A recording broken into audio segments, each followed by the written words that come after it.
Happy Saturday, reviewers. What do you think about Marvel's Life in the Spotlight, early Modern Warfare 3 reviews, and a whole lot of Teenage Mutant Ninja Turtles? Sounds like he finally did it. Patrick Dempsey, hottest man alive. Let's lurk. Is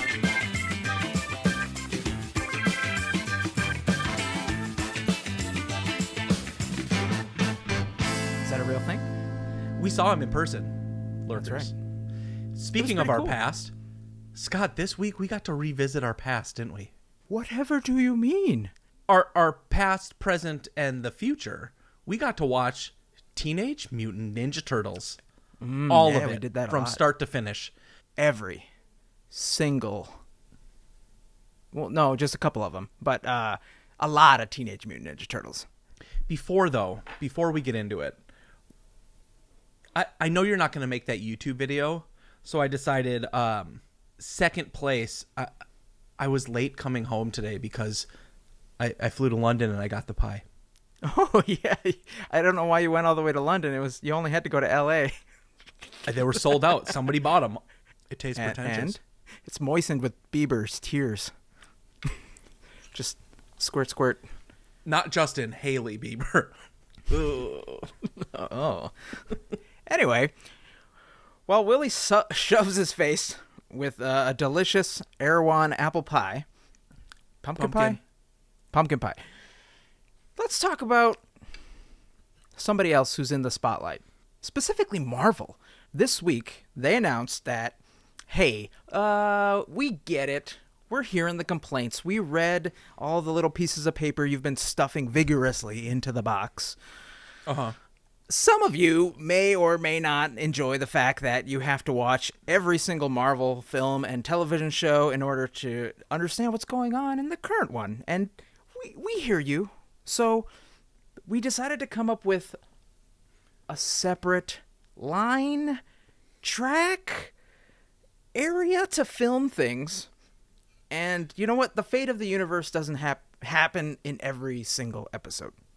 Maybe it's just a convenience store gets robbed or an entire family gets thrown into, I don't know, some sort of turmoil because one specific person got murdered and now we have a revenge story. But is it a revenge story? Maybe it's more like an avenge story. We'll find out after these 6 to 8 episodes. Listen, I ate that whole fucking pie.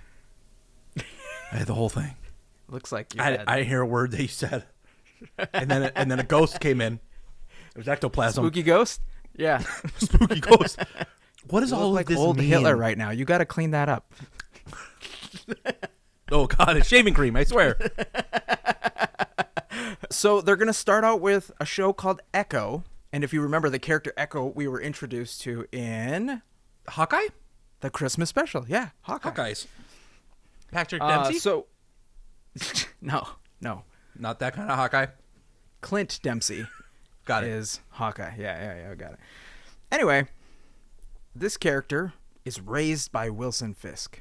This character comes from a background that we're about to find out has a lot to do with Native Americans. This character is going to be put into the first rated R television series on From Disney. Plus. Okay. Yeah. How excited are you? A scale of 1 to 10. You and me, same number. Ready? 3. On 3. 3, 2, 1, 4. 7. Okay. You saw the trailer. It's essentially John Wick in the Disney universe. How can you not be more excited? Because I have zero faith that Marvel's going to be able to pull something off, because everything they've put out since COVID has been just as bad as COVID. No, don't take that out of context. It's an analogy. The internet is going to clip that, and they're going to be like, we're going to cancel Willie because he compared Kevin Feige to COVID. Going on the TikTok. Yes, that is. No. That's making it in. We're going to cancel me?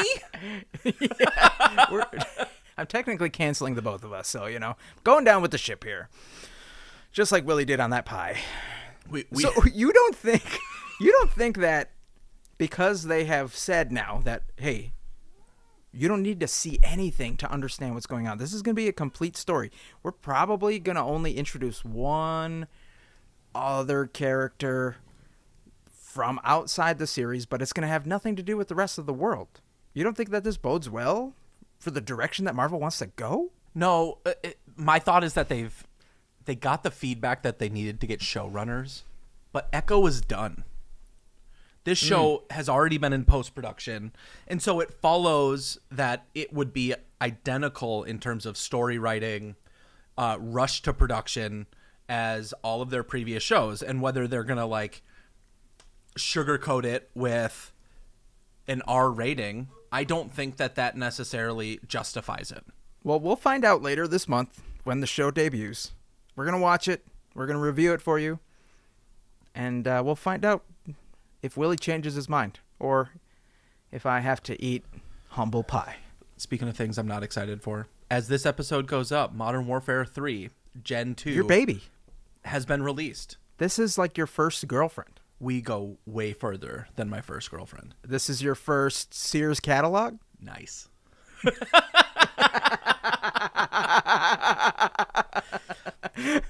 You gotta lay this out for me, because when you say something is bad about your favorite game prior to Destiny, I know that something's wrong. Every time a new game comes out, they go, by the way, you know those maps that you fell in love with? Here they are. Here are the 9 maps. Oh, we made one new one. Is this a good thing or a bad thing? It's a bad thing because they're not really like, they're getting $60 more out of me to play a map that I've played for years. Ah, so you want, since it's a new Modern Warfare 3, you want 9 new maps. I mean, I paid $60 for the first time they gave me 9 maps, and now they're giving me butt kiss. So Modern Warfare 3 is getting a thumbs down right now from you. Correct. But we'll get an actual review again, or a re-review next weekend. Sometime next weekend. Okay. Yep. All right. Cool. Well, speaking of re-watching things and redoing things, you and I re-watched, and for you, the first time completing, I hope, the very first episode of the cartoon of Teenage Mutant Ninja Turtles. Then we re-watched the very first live-action Teenage Mutant Ninja Turtles movie. And then I rewatched, and you watched for the first time, Teenage Mutant Ninja Turtles Mutant Mayhem. Because we love it. We just do. Now, lurkers, for some of you that are young, you might look at this and say, well, how many of these have they done? How many years are we spanning here? The first Teenage Mutant Ninja Turtles animated series came out in 1987. Now, I'm assuming comics existed before this? Yeah. The comics existed before. Okay. But it wasn't like the cartoon. The comics were way more serious. In fact, the comics came out in 1984. So 3 years before it would ever make it to the screen. The tube? Cathode ray? Back then it was a boob tube. Yeah. It certainly was. The Teenage Mutant Ninja Turtles live action movie came out in 1990, one of the best years of film of all time. Have you read any Teenage Mutant Ninja Turtle comic? No, but I do know that they essentially live in the same universe as Marvel because they're mutants. Is that right? There is some connection, yes. But before we go down that rabbit hole, let's talk about the original cartoon. Okay. Because we wanna compare and contrast how it has grown, how it has evolved, nay, I say, mutated over time. Now, Willie and I were both alive when the cartoon first came out. Barely, just barely. And I was 6 or so, maybe 7 at the time, and I just remember being really into it and like wanting the toys every time I went to Target. I think I fell in love with pizza more because of the show. Like, it had all of the things that hooked into kids and made them like brand aware and branded by all these things. Who was your favorite turtle? Oh God, I'm gonna get the names wrong. Like as a kid, it was definitely the blue one. What's the blue one? Okay, Leonardo. Leonardo. He said disappointedly. Ooh. The leader one. right, That's what I went for. Okay. Yeah. You went with the easy one. I get it. The cartoon was introduced to television audiences in 1987, and it was kind of fluffy. You know, it's just these 4 quote unquote teenagers fighting crime against Shredder and a brain, like a giant brain.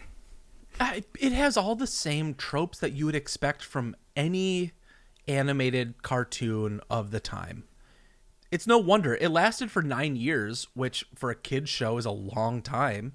And it had a really great rating. Most people rate it at about 8 out of 10 for an animated show. And it spun out things like a Super Nintendo video game, Arcade games, kind of a build-in to Domino's Pizza. People loved that pizza, clearly. I don't know, Scott. As I watched this first episode, there's some questionable things. There's some problems almost right away. Mm-hmm. Like you can, and this kind of carries on into the main movie too. But like you can feel the misogyny. Mm-hmm. You can definitely see the stereotypes. A lot of stereotyping. A lot of like strong racism. Correct. Subtext, you know. A couple characters are drawn in not so great lights. They shared like a villain person who was like of Asian descent, probably. They're trying to represent Japanese in the show. And as he starts talking, I go, "Ooh, don't do that. Don't do that. Don't do what are you doing?" The main villain is Uncle Phil, if you remember the Fresh Prince of Bel-Air. No way, really? And I caught him trying to do an Asian accent in the first episode, and I was just like, I didn't know who that was. Dial that back a little bit. Listen, I'm going to allow every single person to just go to IMDb, search Teenage Mutant Ninja Turtles, pick the TV series, and other than maybe the first person, you try to find somebody who is of Asian descent, and there are a lot of voices in this series that are trying to represent that. That are not? Asian? Zero? Okay, all right. Do you know who created the theme music, which everybody loves and knows to this day? No, who? He is American film and television director of a couple shows you might have heard of, like The Big Bang Theory, 2.5 Men, Young Sheldon, Charlie Sheen, Chuck Lorre. No way, really? Mm-hmm. Oh, man. Okay, I think this is a good time to transition. When we talk about music, theme music, that live action movie incredible. It got a terrible rating on IMDb, 6.8 out of 10. Okay, not as great. But tell me that theme music was not amazing. All right, there's a lot of good songs, like bops or bangers, as the kid like to say. There's also some like notable voices and or actors in this movie that you didn't even expect, like Sam Rockwell in one of his very first performances is this young thug. Dude, that's Sam Rockwell? I had no idea. Yeah, the young kid who tries to say like we're Shredder's family, like yeah, that is Sam Rockwell. Dang, the Sam Rockwell from the Iron Man movies, from Moon, like everything. The guy who played Casey Jones, Elias Koteas, he's been in a bunch of different movies and shows. Saving Private Ryan. Mm-hmm. Holy Curious crap. Case of Benjamin Button. So, there's some things that I want to talk about. First of all, second, like the most recent go through for you, Scott, did you look at those outfits, the costumes for the Turtles, and did they feel believable today? Which ones? in the 1990s movie, live action. No, I'm just saying which costumes. I'm sorry. The Turtles. Oh, you're just talking about like the makeup from them. Yeah, because they're not actual turtles. I was young and impressionable, okay? Like, wait, are you just finding out that those are not turtles? Next, you're going to tell me Santa Claus isn't real. Yeah, we all know that that's Buzz Lightyear. I had to suspend some disbelief because the mouths don't match up with the voice track all that well. And, you know, for the time, this was cutting edge practical effects. It was something where you're like, wow, I've never seen somebody in a full animal-like costume, like looking shredded out of their minds. Dude, using veiny. ninja weapons. Veiny. And like, yeah, throbbing. When I was younger, karate was like huge. It was in a lot of movies. It was on a lot of TV shows. Like, everybody wanted to be a master of the martial arts, Karate Kid, a ninja. I think I went as a ninja maybe 3 Halloweens in a row. You mean a bully hockey player off ice? I don't understand that reference. The other bad guy in the movie was the guy the guy who was the president Independence Day. What does he have to do with Teenage Mutant Ninja Turtles? He was the bat wielding hockey player. No, I just said that's Elias Caudius, not Bill Pullman. Tell me, I'm putting it up for the lurkers. Tell me these two people you wouldn't think are the same. They're close. I can see maybe how they'd be cousins, but it's nope. I'm gonna say no. I'm just gonna say no. Well then, I wanted to give you a little bit of room, but nah, it's not close. Anyway, Casey Jones, loved Casey Jones because Minnesota is hockey. He has a hockey stick and a goalie mask. What's not to like? Going back to your original question though, like, I did in my young adolescent brain find them to be believable. I thought all of the puppeteering with the young rat and young turtles was really cool. The one thing I didn't realize until I was now older is Corey Feldman played Donatello, which, you know, very iconic voice. And I didn't realize how bad the actual story was. Like, there's a lot of tropes. There's a lot of like, oh, I'm a weak girl, and I'm an asshole guy, and I'm gonna fight for you, and in the end, we're gonna make out and fall in love. Yep. I was like, this is not a believable story. I can see why it has such a low rating on IMDb, because Some people questionable hands-on shoulder massage. Yeah, people grew up, went back and watched it with a today lens, and they're like, ooh, maybe not so much. What would you rate it, though? This movie, 20 years, 30 years old now. When I was younger, I thought this was one of the better trilogies that came out of the 90s. Because Teenage Mutant Ninja Turtles 2, Secret of the Ooze, we get a Vanilla Ice cameo. We get Super Shredder. And we just get the evolution of the Turtles. I think their costumes even changed a little bit. And then in the third one, which I'm sure is not problematic at all, because I haven't watched it in a long time, they do time traveling back to feudal Japan. I would rate this original film, though, since you're putting the screws to me here, probably come on, Scott, be honest. It's probably a 5. After all things being considered, just because the story is disconnected and some of the tropes that they've it's just like whoever edited it, I wish they could go back and change some things, because I feel like things are left out. Here's my opinion, because a 5? Okay, well, we're going to address that here in a second. I think for its time, the costumes, the animatronics in the face, just like the atmosphere they created in the cinematography, for its time, it was amazing. It doesn't do enough, I think, to when the Foot Clan show up for the first time and it's maybe the most offensive Japanese accent I've heard. Or maybe the fact that there's just, to your point, a ton of misogyny, or that you can tell everything was shot on a set. Oh, yeah. Scott, you gave it a 5? That New York skyline. 100%. You can see the reflection off the lights on the bottom of the screen that is supposed to be New York. It's really bad.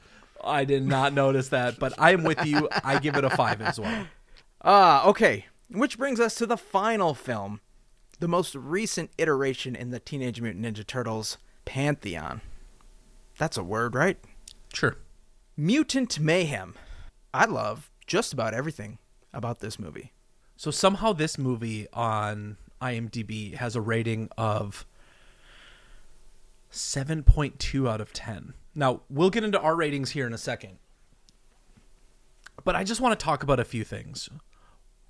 I get that we're all sick of the Pixar trope or the Disney style of animation, and we're going to switch over to this style. And so I went into it thinking, oh man, is this just going to be Across the Spider-Verse or any one of the animated Spider-Man movies? Are they just going to do kind of the same animation? And I don't think they did. I think they did their version of it, and I loved it. I think the animation, the drawing, everything was just stunning. Though they're the only ones where all of the actors who played teenagers are teenagers. I know, yes. I'm glad you brought that up. Going back to the animation, you're correct. It feels Spider-Verse-like, but if you've seen Across the Spider-Verse, it feels like it's one of the universes where the drawing, the animation is just a specific style and not exactly like things we've seen. It in the second watch through, it almost looks like it's stop motion. Like they went for a style of, they wanted it to be like it was a stop motion. They were using claymation, stop motion. Like things are a little jittery if you're watching it close enough. Like things move around choppily. But it was all pre-thought out to look like that because it is, and I'm sure it's digital, not necessarily hand-drawn, but it's digitally hand-drawn stop-motion style is incredible, especially for a kid's film. Can I just say, there is a video where one of the animators is on a Corridor Digital show called VFX Artists React, and they talk about the animation in this.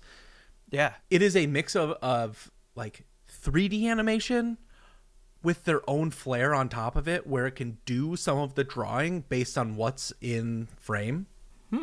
But then they also went back and hand drew on top of the they 3D did? animation. I love it. Cherry on top for them doing that because they knocked it out of the park. Here's the other thing. Yes. I just wanted to address your second thing because it was the one thing going back and watching the original cartoon. I had totally forgotten what the voices sounded like. So imagine me surprised when 4 adults suddenly are speaking out of the souls of these quote unquote Teenage Mutant Ninja Turtles. And then we get into the live action where, yeah, they're younger sounding, but they're definitely still in their 20s, if not their 30s. There's no way they are only 15 years old. So I love the fact, and some of the kids have older style voices, like you can tell they're at different stages in puberty, but they sound like kids. And like when they get hurt and they're in trouble and they're whining, like or they do anything, I don't know, teenage like, it's so real. And it really lets you feel that part of the story. Where I was really surprised is that a movie written by adults can be so grounded in what kids would find entertaining or funny. All of the actors felt like they were representing their age. This time capsule of a moment. I think so many shows get this wrong, where they create this fictitious version of what a kid should sound like. We saw it in the last like two. Saved by the Bell. Yeah. But some of the things that they do in this, I think is exactly how kids act now. And maybe that's just my 37-year-old ass looking at this going, that's exactly how kids act. But I feel like I have a pretty good grasp on kind of those social, cultural things.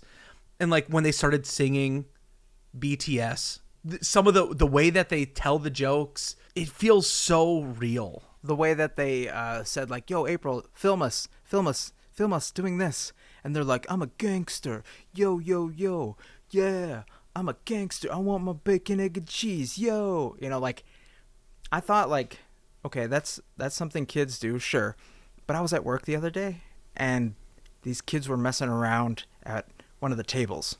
Mm-hmm. They were just kind of, like, off in their own world, looking at their phone, but they were just kind of, like, saying, like, silly, nonsensical, random stuff. And I was like, I probably did that a lot when I was a kid. Like, that's just something that kids do. And, you know, you grow out of it because, you know, you think that we shouldn't be silly as adults. And, you know, it's kind of sad that we lose that, but they nailed it. You're right. This feels like kids growing up, being awkward, and trying to be accepted by the world around them. I just went and checked the ages of all of the actors as the Turtles and April O'Neil, and the oldest person on this cast is April. Of those 5. Yeah. But so she was born in 95, but Brady She's in The Noon- Bear. Oh, amazing. That's her. She's amazing. Yeah. Wow. Yeah. Okay, you can't tell she does such a great job. But Brady Noon is the voice of, I think, Raphael. He was born in 2005. So do math for me because I can't. 18. All right, teenager. Still. Yep. Oldest, Micah Abbey, who plays Donatello, the youngest sounding of the bunch, was born in 2007. Younger than 18? 17. They killed it. They released kind of like a behind the scenes on how they recorded everything, and the kids got to record in the same booth at the same time. So like they were right across from each other, playing off of each other, and like if there was any ad-libbing, they got to do it live instead of like separate, which was probably such a blast for them. The cast on this is insane. All right. Oscar performance level cast. Let me just go through some people, and you tell me if you know who they are. You're not looking at the list, are you? I was about to pull it up, but no, I am look going away. to Look away. We're gonna take a guess. Maya Rudolph. She played the main villain with the glasses. Yeah, exactly. John Cena. John Cena was the rhinoceros guy. Is that Rocksteady? Rocksteady, yep. Okay. I didn't know who that was. Seth Rogen. Seth we Rogen know is in was that. Bebop. Yep. He was the warthog guy. The lovable Jackie Chan. Jackie Chan was Master Splinter. Oh, man. Here's the deal, Internet. I suck at this, and I acknowledge that. It's important to get people's names right, and I value that. Giancarlo Esposito? Giancarlo Esposito. Yes. AKA Gus Fring. Correct. He was Baxter Stockman. He's in it right at the beginning, like right away. Well, I've got a few for you, because you know that Ice Cube is in there as Superfly. We all can hear that. Yes. Who's Mondo Rapping Gecko? his own lyrics. Mondo Gecko was Paul Rudd. Why do you know this? Okay. Ray Fillet. Ray Fillet was Mr. Tattoo Face himself. Post Malone. Post Malone, that's right. I love that they just had him sing the whole time too. It was one of the funniest bits that they just stayed with the whole time he was on screen. Dude, it's so good. Ray Fillet. But the most surprising one is there's somebody voiced as Times Square guy.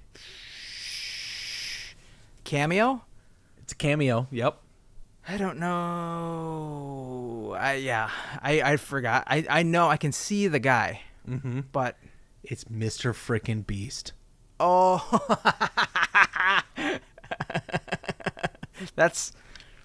he's everywhere, and we still don't know if he's for good. So I mean, he may be doing good things, but we're watching you, Mr. Beast. We've got our eyes on you. I'm watching you, hoping that you'll recognize us, and we love you. This movie's a masterpiece. I loved it. I think like if you haven't seen it, it's on Paramount Plus for freeze. Mm-hmm. Well, you have to pay for it, but you can do a free trial, or you can go on the 7 Cs. Dun dun dun dun dun dun dun dun dun dun. But you should definitely check it out. It's better than whatever the Megan Fox debacle things that I'm pretty sure Seth Rogen was also in those as the same voice. Yeah, don't watch those. Just watch this one. If you like Spider-Verse, you'll like this. If you like movies, you'll like this. And if you like the Teenage Mutant Ninja Turtles, even as a concept, you'll love this. And with that, thank you so much for listening and watching us this weekend. Please tell a friend, bring people to the show, give it a listen. Please rate and review wherever you lurk. We appreciate all of your love, all the listens, all the votes on our socials. So thank you. And let's remember, be kind to one another out there, and we will see you next week.